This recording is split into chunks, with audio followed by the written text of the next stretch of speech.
Did you know that this infantry unit's battalion names are the Poachers and the Vikings? And that's not just for fun. These soldiers weren't just hunting game, they were tracking enemies through jungles, deserts and war-torn cities. From Northern Ireland to Afghanistan, they fought in almost every major British conflict since World War II. Yet few outside the military know their full history. What makes the Royal Anglian Regiment so deadly, so respected, and yet so overlooked? Stick around, because the truth might change how you see the British Army forever. Welcome back to the war.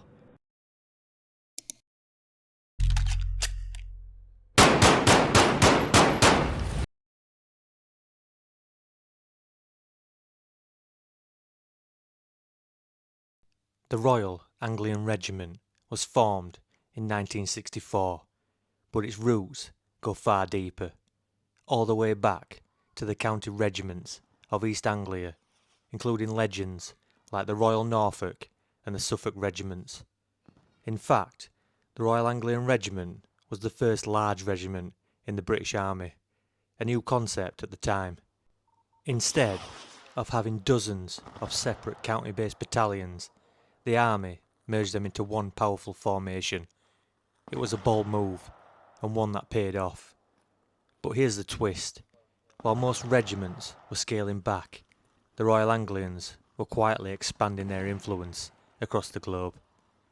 Before we dive into how they went from jungle warfare to peacekeeping in Europe and frontline combat in Iraq, let me ask you this. Have you or someone you know ever served in a regiment where history and local pride run this deep? Drop it in the comments. We love to hear your stories. Now let's get into how the Poachers and the Vikings earned their fearsome reputations.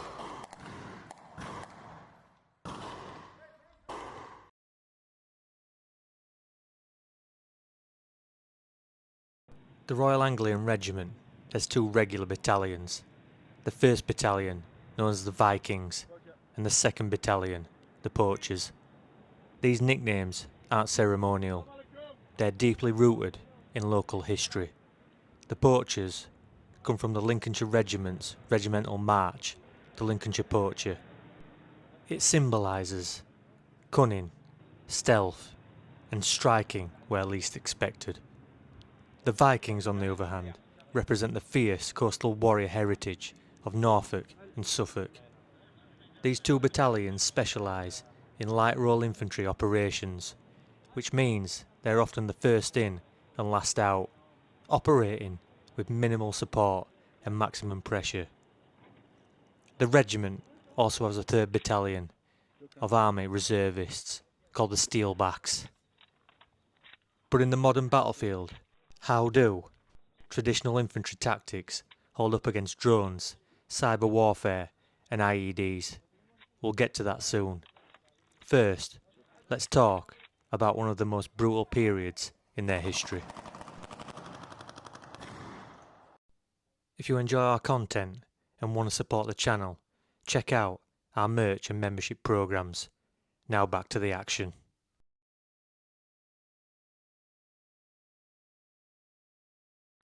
Throughout the 1970s and 1980s, the Royal Anglian Regiment was repeatedly deployed to Northern Ireland during the Troubles. Imagine patrolling narrow, urban streets where every corner could hide an IRA sniper, where a bin bag might conceal a bomb, where your enemy wore no uniform and every civilian could be a threat or a victim. This wasn't just combat, it was psychological warfare. One battalion reportedly faced over 30 separate bombing incidents in a single tour, and yet they kept returning. Why? Because the British Army needed professionals who could stay calm under pressure and act with restraint even in chaos. The Royal Anglians delivered. So what do you think is harder? Open warfare or urban counterinsurgency? Let us know below. Now here's where it gets even more intense.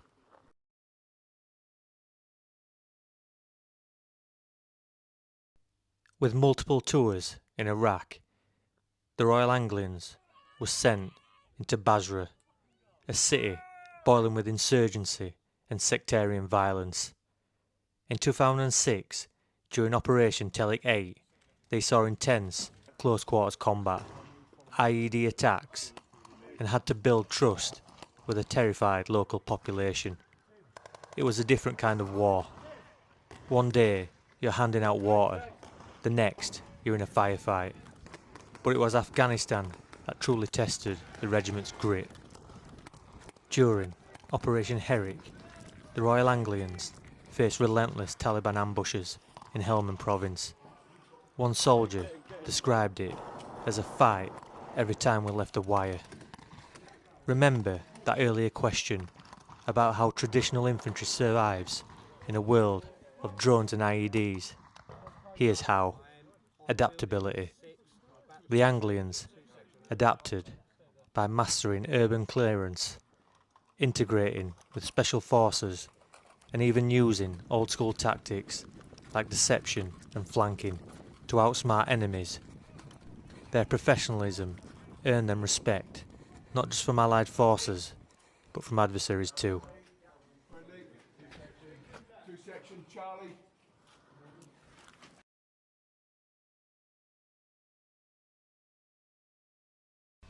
Here is what most people miss.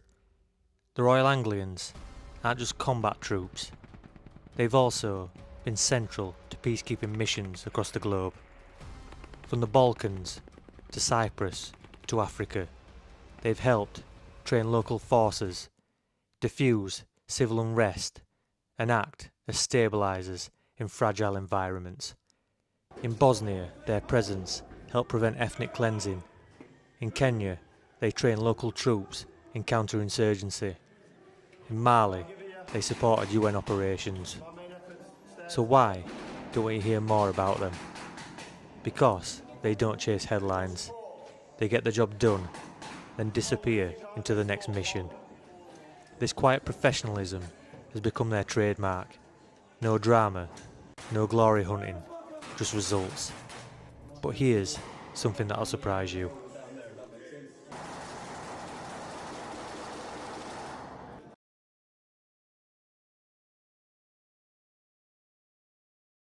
The Royal Anglian Regiment prides itself on a unique ethos, regional identity mixed with modern warfare excellence. Every soldier is trained in leadership from the ground up. New recruits are expected to think on their feet. The regiment's motto says it all: strength and unity. It's not just a slogan. The bond between battalion members, especially across deployments, is legendary. In fact, many Royal Anglian soldiers go on to serve in elite units like the SAS, or take leadership roles in defence and security worldwide. Today, the regiment continues to evolve, preparing for new threats like hybrid warfare, cyber resilience, and global rapid deployment. And yet, they remain grounded in the traditions of their counties.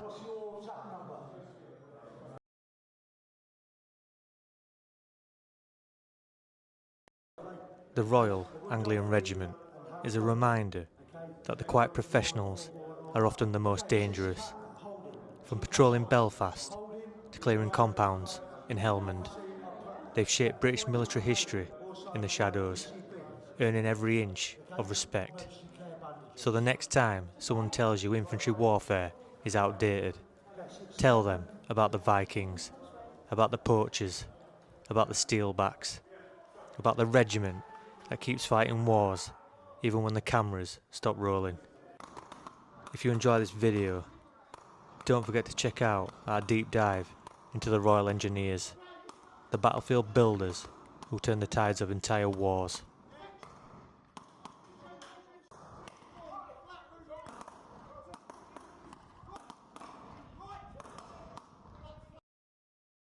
Hi soldiers, thanks for watching.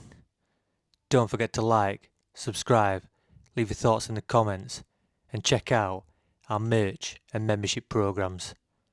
And don't forget to check back in again soon. That's an order.